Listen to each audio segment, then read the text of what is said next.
And it's Madison with Future Farm Hemp in Baldwin, and today we are going to talk about the history of hemp in the United States.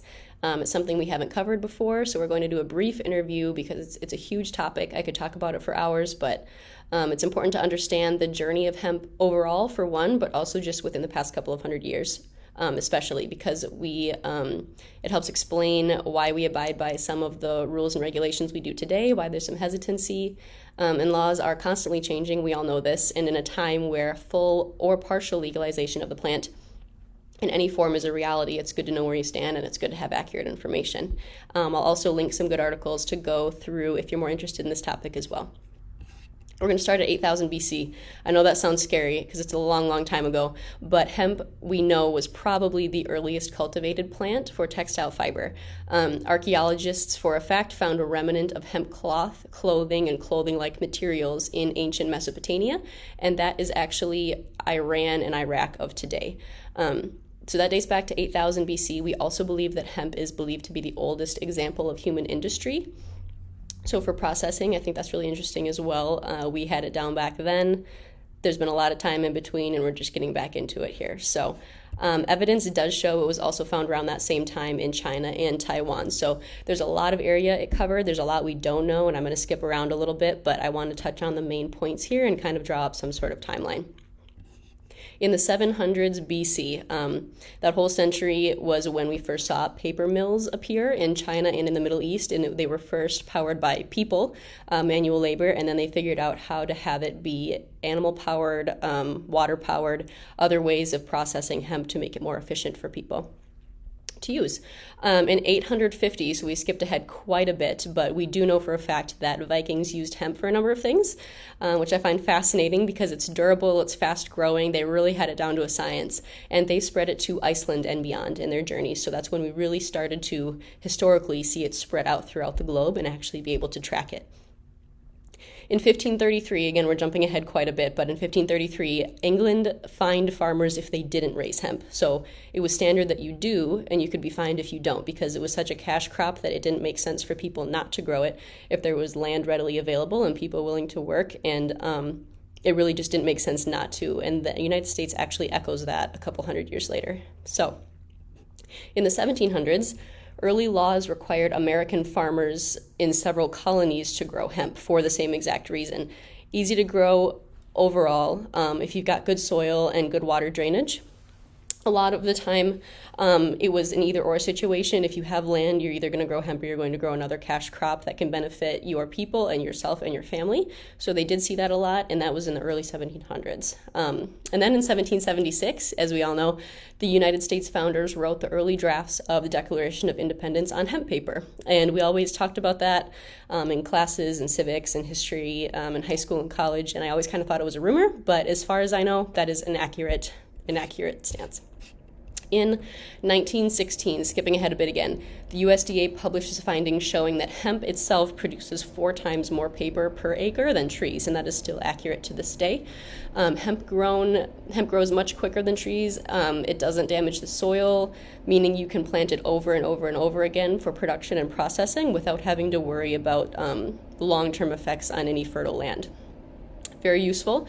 As any farmers may know, you have to do crop rotation. You really have to pay attention to the health of your soil. And hemp is one of the best things you can plant, both for having sturdy soil, being able to grab onto that, fighting erosion, as well as pulling toxins from the soil as well. In 1937, the Marijuana Tax Act placed a tax on all cannabis sales, including hemp, and that was heavily, heavily discouraging the production of hemp. So we're starting to see a little change here. Other industries moved in at this point, and the narrative started to change a little bit. In 1942, the USDA initiates the Hemp for Victory program. I think that's an amazing thing to look into. If you're even remotely interested, definitely look that up a little bit. I'll post a link as well. But this leads to more than 150,000 acres of hemp production in the United States. Now, that was 1942. They reversed their stance when they realized they needed hemp for the war effort. The Department of Agriculture started to heavily promote hemp and started pushing various benefits and publishing, various benefits that hemp had to offer. So especially for fiber, it was kind of like we talked about centuries before, where it didn't make sense not to grow it. It was an easily grown plant for the most part at our disposal, and so it really made sense to go hard there, and there were incentives to do so. The peak of the hemp promotion was when the US government released a pro-hemp documentary, actually, which really fascinated me, and that was called Hemp for Victory. And that encouraged farmers throughout the Midwest and Southeast, to support the war. And this led to over 400,000, almost 500,000 acres of hemp being planted during 1942 and 45. So 3 years, almost 500,000 acres, just blows my mind. It's funny how things change so fast, isn't it? In 1957, farmers plant the last commercial hemp fields in the United States in Wisconsin. So I think that's a little interesting tidbit of Wisconsin history there as well, and I'd like to learn a little bit more about that. In that time, from 1957 to 1970, there was a massive cultural shift because in 1970, the Controlled Substances Act classified hemp as an illegal Schedule I drug. That sounds scary because it is. And that's what we're in the process of reversing now. So those drugs are not things we can study. They are too dangerous for human consumption, of course. And that isn't accurate. That's not what hemp falls in line with, especially if the THC level is below 0.3, as it is in here in Wisconsin. The 2018 Farm Bill was signed into law on December 20th, 2018, which actually, that amendment removed the plant along with any of its seeds and derivatives from the Controlled Substances Act, which was a huge win for the hemp industry. But for a while there, the strict regulations imposed on cultivation and industrial hemp, as well as marijuana, so the psychoactive and non-psychoactive forms, really shook the country in a way that was unnecessary because there were no really laws defining what was okay to consume, sell, cultivate, study. For a long time, there was a gray area, and that leads to some of the misconceptions and confusion today, of course. So that's where we're at now. That was in 2018. So like I said in the first video, the 2018 Farm Bill was signed in December 20th, 2018, and that allows us to do what we do today.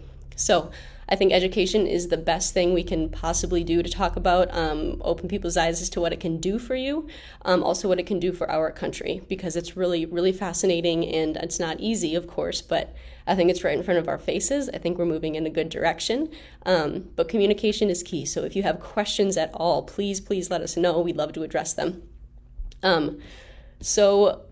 Like I said, that's where we're at now.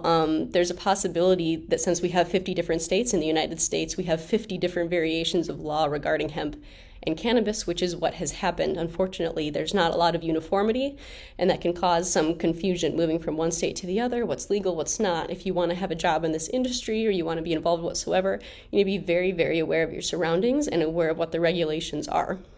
Because like I said, they're constantly changing, and I'm not going to lie, it's difficult to keep up on at times.